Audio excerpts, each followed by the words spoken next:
25 हो जाएगा ये टोटल, 25 के स्क्वायर, 25 के स्क्वायर। और जब हल करेंगे तो 5 के आ जाएगा। ये क्या आ गया हमारा, एक जानते हो 1 माइनस 3 का स्क्वायर हो जाएगा 9 और 4 का स्क्वायर हो जाएगा 16। नीचे 1 प्लस 3 का स्क्वायर 9, 4 का 16।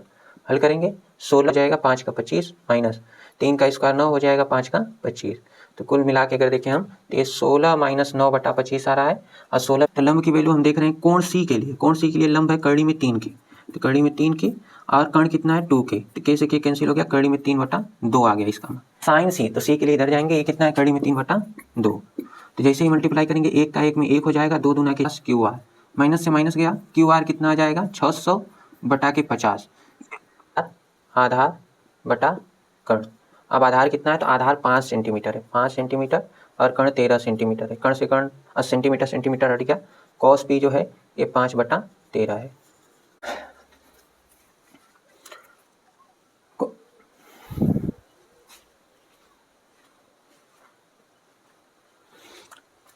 तो अब नेक्स्ट क्वेश्चन, क्वेश्चन नंबर 8 जो है वो क्या दे रखा है इसने, सेम जो पिछला क्वेश्चन था वैसा ही दिया है। क्या दिया है इसने, कह रहा है कि 3 cot a बराबर 4 है ना, 3 cot a बराबर 4। तो जांच कीजिए कि 1 माइनस टेन स्क्वायर ए बटा के 1 प्लस टेन स्क्वायर ए, ये जो होगा कॉस स्क्वायर ए माइनस साइन स्क्वायर ए के बराबर है या नहीं पूछ रहा है। तो हम क्या करेंगे, हम पहले जो है कि इसकी सहायता से 3 cot a बराबर 4, इससे हम इसका यूज करके हम tan a और जो है कि cos a और sin a इन सब की वैल्यू निकाल लेंगे। tan a की, cos a की, sin a की, इन सब की वैल्यू निकाल लेंगे। फिर हम लेफ्ट हैंड साइड लेंगे, लेफ्ट हैंड साइड में जो tan की वैल्यू आई है उसको रख करके हम हल करेंगे, देखेंगे कितना आ रहा है। मान लीजिए कि इसकी वैल्यू 5 आ रही है, फिर वही वैल्यू हम इधर रख लेंगे, मतलब cos की और sin की जो निकाले हम cos और sin की, उसकी वैल्यू को रखेंगे राइट साइड में। राइट साइड में रख के हल करेंगे और देखेंगे कि ये कितना आ रहा है। मान लीजिए ये भी 5 आ गया, तो इसकी भी वैल्यू 5 आ गई, मान रख के हल करने पे इसकी भी वैल्यू 5 आ गई, इसका मतलब दोनों बराबर है। मान लीजिए इसकी वैल्यू 5 आई लेकिन इसकी वैल्यू 6 आ गई, तो फिर ये बराबर नहीं है। ठीक है, तो यही हमें करना है। तो सबसे पहले हम क्या करेंगे, जो हमें दिया है 3 cot a बराबर 4, तो यहाँ से पहले इसको हम पक्षांतर करेंगे, तो cot a बराबर आप क्या लिख सकते हैं 4 डिवाइडेड बाई 3, ये 3 मल्टीप्लाई में इधर डिवाइड में हो जाएगा। अब cot है तो सेम पिछला वाला क्वेश्चन हो गया एक नंबर, तो cot a है तो 4 बटा 3 है, तो इसको हम क्या लिख सकते हैं, ऊपर आधार होता है cot में, तो ये होगा हमारा आधार और ये नीचे क्या हो जाएगा लंब। तो हम कह सकते हैं कि ये जो ट्राइंगल है इसमें आधार कितना है हमारा, आधार है 4k, आधार 4k है और लंब कितना है, तो लंब है आपका 3k, ये है। अब पाइथागोरस से हम कर्ण निकाल लेंगे ना, तो बना लेते हैं एक चित्र यहाँ पर हम। तो ये हमको दिया है ए बी सी, तो एंगल ए हम ले लेते हैं एंगल ए, तो ये हो जाएगा लंब कितना है 3k, ये हो जाएगा आपका आधार कितना है 4k और 90 डिग्री के सामने ये क्या हो जाएगा कर्ण हमें निकालना है। तो पाइथागोरस प्रमेय से क्या कह सकते हैं हम कि जो कर्ण होगा वो करड़ी में क्या हो जाएगा, आधार का वर्ग प्लस लंब का वर्ग। अब आधार कितना है हमारे पास, आधार 4k है तो इसका स्क्वायर प्लस लंब कितना है 3k, तो इसका स्क्वायर। तो यहाँ से हम देख पा रहे हैं कि जो वैल्यू आ रही है कर्ण की, वो कर्ण की वैल्यू कितनी आ रही है, तो 4 का स्क्वायर 16k स्क्वायर प्लस 3 का स्क्वायर 9k स्क्वायर, तो 25 हो जाएगा ये total, 25k square, 25k square. और जब हल करेंगे तो 5k आ जाएगा। ये क्या आ गया हमारा, ये कर्ण आ गया 5k। तो कर्ण भी हमने निकाल लिया, कर्ण कितना निकल के आया 5k निकल के आया। अब हमें जो प्रूफ करना है उसमें हम देखेंगे कौन कौन सी वैल्यू दी है। तो लेफ्ट साइड में tan है और राइट साइड में cos और sin है, तो हम लिखेंगे यहाँ से कि tan a क्या हो जाएगा, तो आप जानते हैं tan की वैल्यू लंब बटा क्या होती है, आधार होती है। तो लंब कितना है, लंब 3k है, तो 3k बटा आधार कितना है 4k, k से k कैंसिल हो जाएगा, तो tan a जो है ये 3/4 आ जाएगा। और tan a के बाद हमें और क्या चाहिए, साइन और cos भी चाहिए ना, तो साइन a लिखेंगे आप। साइन a कितना होता है, लंब बटा कर्ण होता है। लंब की वैल्यू कितनी आई है 3k, कर्ण की वैल्यू कितनी आई है 5k, k से k कैंसिल हो गया तो साइन a की वैल्यू हो गई 3/5।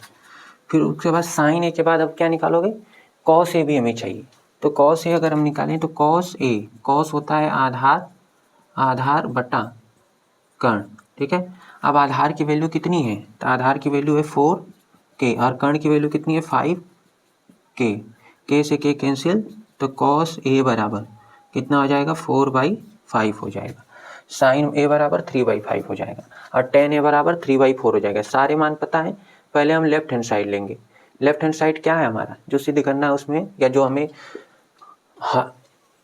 चेक करना है वो क्या है हमारा, 1 minus ten square A divided by 1 plus ten square A. अब ये वैल्यू रख दीजिए यहाँ पर, तो चलो यहाँ लिख लेते हैं 1, टेन की वैल्यू कितनी आई है 3/4, तो माइनस 3/4 का स्क्वायर बटा के 1 प्लस 3/4 का स्क्वायर। जो टेन ए आया हमारा ना, ये टेन ए, बस इस टेन ए की जगह हमने इसको लिख दिया है। तो आगे आप जानते हैं 1 माइनस 3 का स्क्वायर हो जाएगा 9 और 4 का स्क्वायर हो जाएगा 16। नीचे 1 प्लस 3 का स्क्वायर 9, 4 का 16।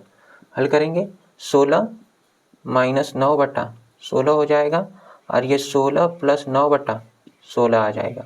16 से 16 कैंसिल हो जाएगा तो 16 में से 9 गया, 16 में से 9 गया तो कितने बच गए हमारे पास 7 और नीचे 16 और 9 कितने हो जाएंगे हमारे पास 25, ये 7/25 आ गया। अब हम देखेंगे कि राइट हैंड साइड जब अमल करते हैं तो वो कितना आता है। अगर वो भी 7/25 हो गया तो हम लिखेंगे कि ये दोनों जो है बराबर है ना, और नहीं आया तो बोलेंगे नहीं है। तो हम यहाँ लिखते हैं कॉस स्क्वायर ए माइनस का साइन स्क्वायर ये, यही दिया हुआ है हमें क्या राइट हैंड साइड। अब कॉस ए की वैल्यू कितनी आई है, कॉस ए की वैल्यू ये रही 4/5, तो हम लिखेंगे 4/5 का स्क्वायर माइनस, और फिर साइन ए की वैल्यू रखनी है। तो साइन ए की वैल्यू कितनी आई है 3/5 ना, तो 3/5 का स्क्वायर कर लेंगे। अब हम जानते हैं 4 का स्क्वायर 16 हो जाएगा, 5 का 25 माइनस 3 का स्क्वायर 9 हो जाएगा, 5 का 25। तो कुल मिला के अगर देखें हम तो ये 16 माइनस 9/25 आ रहा है और 16 में से 9 घटाएंगे 7 बटा क्या आ जाएगा हमारा 25 आ जाएगा, ठीक है। तो 7/25 से आ गया हमारा।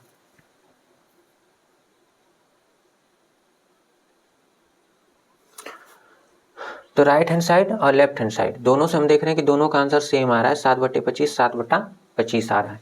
तो हम कर सकते हैं क्या कि left hand side equal to right hand side, that implies हम क्या कर सकते हैं कि 1 माइनस टेन स्क्वायर ए बटा के 1 प्लस टेन स्क्वायर ए बराबर कॉस स्क्वायर ए माइनस साइन स्क्वायर ए है। ये चीज़ है ना, ये जो दिया है ये सही है, क्यों, क्योंकि आंसर एकदम सेम आए लेफ्ट और राइट के। तो ये क्वेश्चन नंबर 8 था हमारा, जो कि हल हो गया। ऐसे सवालों में यही करना होता है, ये समझ लीजिए जांच करनी थी मुझे, एक तरह से चेक करना था या सिद्ध ही करना था। जांच कैसे करेंगे कि सिद्ध करेंगे कि ये चीज़ और ये चीज़ बराबर है, जैसे ही सिद्ध कर देंगे इसका मतलब है जांच हो गई। अगर सिद्ध करने पे बराबर आ जा रहा है वैल्यू तो है वो चीज़ सही है, और अगर बराबर नहीं आ रही है वैल्यू अलग अलग आ रही है तो जो है कि सही नहीं है। ये चीज़ हमें करना है। ये क्वेश्चन जो है क्वेश्चन नंबर 8 है। आइए आप क्वेश्चन नंबर 9 को समझते हैं। आसान एकदम समझ लीजिए, पिछले प्रश्न की तरह ये भी है, कुछ इसमें अलग नहीं है। क्या कह रहा है हमसे कह रहा है प्रश्न कि एक त्रिभुज ABC है ना, और उस त्रिभुज ABC में जिसका कोण B वाला जो कोण है, त्रिभुज जब हम बनाएंगे ABC उसमें कोण B को समकोण लेना है। और यदि tan A बराबर 1/√3 है, tan A की वैल्यू दी है हमें उसने, एंगल A के लिए वैल्यू दी है tan में 1/√3, कोण A के लिए tan में वैल्यू कितनी दी है 1/3 है, तो निम्नलिखित का मान ज्ञात कीजिए। बताइए कि sine A cos C plus cos A sin C, और इधर दूसरा जो हमसे पूछ रहा है cos A cos C minus sine A sin C, ये दोनों वैल्यू हमें कैलकुलेट करके बताइए कितना होगा। सॉल्यूशन में जो पहले दिया है हम उसी से आगे बढ़ेंगे। एक ट्रायंगल दिया इस तरह से जिसमें एंगल A हो गया, B को हमें समकोण लेना है और ये हमने C ले लिया। तो ABC जो ट्रायंगल था उसमें कोण B समकोण था और यह एंगल A ले लिया, इसको हमने C लिख लिया। तो ABC ट्रायंगल बना लिया, B समकोण हो गया। मतलब समकोण 90 डिग्री हो गया। अभी 90 डिग्री के सामने ये क्या हो गया, ये कर्ण हो गया। ये बचा, ये क्या हो जाएगा, लंब, और ये क्या हो जाएगा, आधार। सॉरी, लंब और आधार फिक्स नहीं हो सकते अभी। क्यों? पहले हम एंगल देखेंगे कि एंगल कौन सा लिया जा रहा है। यहाँ पर ए की बात कर रहा है ना, जो वैल्यू दी है वो ए के लिए दी है। तो जब हम एंगल ए ले लेंगे तो उसके सामने ये लंब हो जाएगा और ये क्या हो जाएगा, आधार हो जाएगा। ठीक है, हमें वैल्यू किसकी दी है, ए की, tan ए की वैल्यू दी है, इसलिए हम एंगल ए वाला लेंगे। अब हम यहाँ पर अगर हम जो दिया है tan ए बराबर 1/√3 यही दिया है। अब हम जानते हैं कि जो tan होता है वो होता है लंब बटा आधार। इसका मतलब इससे जो tan ए का मान दिया है, इससे हमें क्या पता चलेगा, इससे हमें लंब और आधार पता है। तो हम कह सकते हैं कि लंब जो हो रहा है tan ए से ए एंगल का जो लंब होगा वो कितना हो जाएगा, एक लिखा है तो इस एक में k से गुणा करके लिखते हैं ना, ऊपर लंब होगा नीचे आधार होगा, तो लंब एक लिखा है तो इस एक में k से गुणा करके लिखेंगे तो क्या हो जाएगा k। और आधार जो लिखा है, आधार लिखा है क्या, करड़ी में 3, आधार की जगह करड़ी में 3 आ रहा है, तो करड़ी में 3 का k का गुणा करके लिखेंगे √3k। अब हम लंब और आधार पता है, हमें कर्ण नहीं पता है, कर्ण हमें चाहिए होगा। क्यों? क्योंकि जो क्वेश्चन हमें हल करना है उसमें साइन और कॉस दिख रहा है हमको ना। तो साइन में हम जानते हैं लंब बटा, हाँ लंब बटा कर्ण आता है, तो कर्ण तो चाहिए साइन निकालने के लिए। और कॉस में आता है आधार बटा कर्ण, तो उसमें भी कर्ण आ रहा है, साइन में भी कर्ण आ रहा है, कॉस में भी कर्ण आ रहा है, तो हमें कर्ण की वैल्यू पता होनी चाहिए, तभी हम मान निकाल सकते हैं। कर्ण कैसे निकालेंगे, पाइथागोरस प्रमेय से, पाइथागोरस प्रमेय से हम कह सकते हैं कि जो कर्ण होगा वो रूट में कितना हो जाएगा हमारा, लंब का वर्ग प्लस क्या हो जाएगा, आधार का वर्ग। अब बताइए लंब कितना है हमारे पास, लंब है k, तो ये k का वर्ग प्लस कितना हो जाएगा, आधार कितना है, √3k इसका वर्ग। अब हम देख पा रहे हैं कि k का वर्ग तो k हो जाएगा और k स्क्वायर ही रहेगा, k स्क्वायर, और ये रूट में 3 है तो करड़ी में 3 का वर्ग 3 होता है और ये k स्क्वायर। तो कुल मिला के हम देख पा रहे हैं यहाँ पर कि जो कर्ण है ना, कर्ण वो आ जा रहा है करड़ी में 1 k स्क्वायर यहाँ 3 यहाँ, तो कुल मिला के 4k स्क्वायर, तो 4 का वर्गमूल 2 k स्क्वायर का k, तो ये आ जाएगा हमारा 2k। अब हमें जो हल करना है उसमें साइन ए की वैल्यू चाहिए ना। देखिए इसमें हमें साइन ए की वैल्यू चाहिए, कॉस ए की वैल्यू चाहिए, तो पहले हम इसमें भी हमें कॉस ए और साइन ए चाहिए। आप देख पा रहे होंगे यहाँ साइन ए कॉस ए चाहिए, यहाँ कॉस ए साइन ए यहाँ भी चाहिए, मतलब मुझे साइन ए और कॉस ए की वैल्यू चाहिए। तो जब हमें साइन ए और कॉस ए की वैल्यू चाहिए तो हम लिखेंगे साइन ए बराबर साइन ए, तो हम लिखेंगे लंब बटा क्या, कर्ण। अब लंब की वैल्यू कितनी है साइन ए के लिए, एंगल कौन सा ले रहे हैं, ए, तो ए में लंब कौन है, ये है, और ये लंब हमारे पास कितना है, के है, लंब कितना है के, और आधार कितना है करड़ी में 3k, और ये कितना आ गया है 2k, ये चीज़ हो गई। लंब कितना है के है, आधार कितना है करड़ी में 3k है, और कर्ण हमने निकाला है कितना है 2k, तो इसका मतलब लंब हो गया k और जो कर्ण हो गया वो हो गया 2k, तो k कैंसिल हो जाएगा, साइन ए की वैल्यू कितनी आ जाएगी 1/2। उसके बाद साइन ए के बाद हम क्या निकालेंगे, कॉस ए, कॉस की वैल्यू क्या होती है, कॉस हम जानते हैं आधार बटा क्या हो जाएगा कर्ण। अब आधार की वैल्यू कितनी है, तो आधार की वैल्यू है ए के लिए, एंगल ए के लिए आधार कितना है, तो करड़ी में 3 के, और कर्ण कितना है 2k, k से k कैंसिल हो गया, तो कॉस ए की वैल्यू कितनी आ गई, करड़ी में 3/2 कॉस ए की वैल्यू आ गई। तो साइन ए की वैल्यू ये हो गई, कॉस ए की वैल्यू यह हो गई। अभी हमें क्या चाहिए, अभी हमें इन दोनों क्वेश्चन को हल करने के लिए अब मुझे सी एंगल के लिए वैल्यू निकालनी है। यहाँ पर आप देख पा रहे होगे कि ये कॉस सी लिखा है, साइन सी लिखा है, फिर कॉस सी लिखा है, साइन सी लिखा है, मतलब अभी मुझे इन क्वेश्चन के आंसर निकालने के लिए मुझे एंगल सी की भी वैल्यू निकालनी है। एंगल सी के लिए कॉस सी मतलब कोण सी के लिए कॉस का मान निकालना है, साइन सी मतलब कोण सी के लिए साइन का मान निकालना है। सेम यहाँ कॉस सी मतलब कोण सी के लिए कॉस का मान, और साइन सी मतलब कोण सी के लिए जो है कि साइन का मान। तो यहाँ पर आप चाहो तो लिख सकते हो, यहाँ भी लिख सकते थे कोण ए के लिए, और यहाँ पर हम लिख देते हैं कोण सी के लिए। कोण सी के लिए अगर हम बात करें तो कॉस सी हम जानते हैं कॉस है तो आधार बटा क्या हो जाएगा, अच्छा आधार बटा क्या हो जाएगा, कर्ण। अब यहाँ पर एक छोटा सा ट्रायंगल देख लीजिए, ठीक है, यहीं पे उसको रहने देते हैं नहीं तो कन्फ्यूजन हो सकती है। यहाँ हमारा ए है, ये बी है, सी है, ए एंगल सी लिया गया है ना, उसमें ये वाला एंगल सी हमने बनाया। ये वैल्यू तो वही रहेंगी, के है, ये 2k है, √3k है ना, तो ये हो जाएगा के ए √3k और ये 2k। अब ये जो है इस एंगल हम ये सी वाला ले रहे हैं तो ये लंब हो जाएगा अब हमारा, और ये आधार हो जाएगा, और ये जो है कर्ण हो जाएगा, ऐसे हो जाएगा।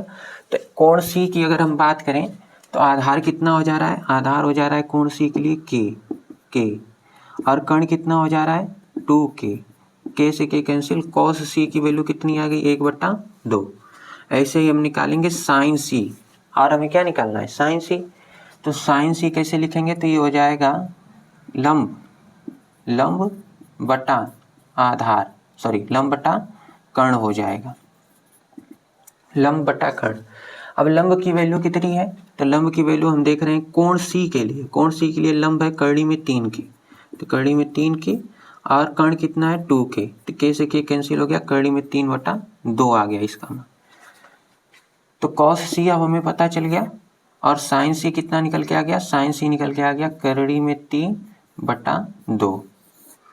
अब हमें जो क्वेश्चन हल करना है उसकी सारी वैल्यू हमें पता है, जो जो एंगल के लिए जो जो त्रिकोणमितीय अनुपात इसने प्रयोग किए, जैसे एंगल ए के लिए साइन ए, सी के लिए कॉस सी, ए के लिए कॉस ए ना, और सी के लिए साइन सी। अभी सब हमको पता है चारों, तो चारों की वैल्यू रखेंगे आंसर आ जाएगा। तो पहला क्वेश्चन हम हल करते हैं, क्या दिया है हमको, sign A cos C plus cos A sign सी। अब यहाँ पर अगर हम वैल्यू रखें तो साइन ए की वैल्यू क्या होगी, साइन ए की वैल्यू यहाँ देख रहे हैं 1/2 है गुणे कॉस सी, तो सी वाले यहाँ लिखे हैं, ए वाले इधर लिखे हैं, तो कॉस सी कितना है 1/2 प्लस कॉस ए के लिए इधर आएंगे, कॉस ए कड़ी में 3/2 और साइन सी, तो सी के लिए इधर जाएंगे, ये कितना है कड़ी में 3/2। तो जैसे ही मल्टीप्लाई करेंगे 1 का 1 में 1 हो जाएगा, 2 दूना के 4 हो जाएगा, प्लस यहाँ में कड़ी में 3 गुणे कड़ी में 3 हो जाएगा, 2 दूना के 4 हो जाएगा। अब हर समान है 4, तो 1 + 3 कितना हो जाएगा 4, कट के कितना आ जाएगा आंसर 1। तो हमारे पहले वाले का आंसर जो है कितना आ रहा है 1 आ रहा है। सेम सारी वैल्यू, जैसे यहाँ दूसरे क्वेश्चन कॉल करेंगे तो कॉस ए कितना है, तो कॉस ए कड़ी में 3/2 है, तो यहाँ रख देंगे ना इसका मान कड़ी में 3/2, कॉस सी कितना है 1/2 यहाँ रख देंगे, माइनस साइन ए की वैल्यू यहाँ रख देंगे 1/2, साइन सी की वैल्यू कड़ी में 3/2 रख के इसको हल करेंगे तो हमें इसका मान मिल जाएगा। तो इसको आप खुद करेंगे, एक हमने बता दिया। तो ये हमारा क्वेश्चन नंबर 9 है। क्या कह रहा है क्वेश्चन नंबर 10, कह रहा है त्रिभुज PQR जिसका कोण Q समकोण है, और कह रहा है PR + QR 25 सेंटीमीटर है, PQ 5 सेंटीमीटर है। कह रहा है sine P cos P tan P की वैल्यू निकाली। ऐसा क्वेश्चन एग्जाम्पल में हो चुका है, ठीक उसी तरह का प्रश्न है, लेकिन एग्जाम्पल को थोड़ा हमने अलग तरीके से बताया है, इसको हम दूसरे तरीके से देखते हैं थोड़ा। क्या है सॉल्यूशन में, हमें एक त्रिभुज दिया है, ठीक है, समकोण त्रिभुज जिसमें कोण Q समकोण है, ये तो समकोण हो गया हमारा Q, तो Q को हमने 90 डिग्री के पास लिख दिया, ये समकोण हो गया। बचा क्या P यहाँ लिख लेते हैं, R यहाँ लिख लेते हैं, ठीक है, हाँ हो गया ना। दिख भी रहा है हमको कि QR लिखा है, तो ये देखो QR बन जाएगा, यहाँ R लिखेंगे तो यहाँ भी लिखेंगे तब भी बन जाएगा। तो इस ट्राइंगल में Q कोण समकोण था, तो Q को हमने 90 डिग्री रखा, बाकी यहाँ R यहाँ P लिख दिए, यहाँ R लिख दें यहाँ P लिख दें, कोई दिक्कत नहीं, हो जाएगा। अब हम P को यहाँ इसलिए भी लिख रहे हैं क्योंकि हमें साइन P निकालना है, तो यहाँ P लिखेंगे तो हमें लंब और कर्ण साफ समझ में आएंगे, ठीक है। तो अभी कोण P हो गया, अब कोण P हो गया तो इसके सामने ये लंब हो जाएगा, P के लिए कोण P की बात करें तो इसके सामने लंब हो जाएगा, ये जो है आधार हो जाएगा, और ये जो है क्या हो जाएगा कर्ण हो जाएगा। 90 के सामने। अब क्या करना है हमें, अब हमें दिया है, दो चीज़ें दिया है हमें। क्या दिया है, एक तो दिया है कि P R plus Q R बराबर 25 सेंटीमीटर, और दूसरा दिया है कि पी क्यू बराबर 5 सेंटीमीटर, ये दिया है।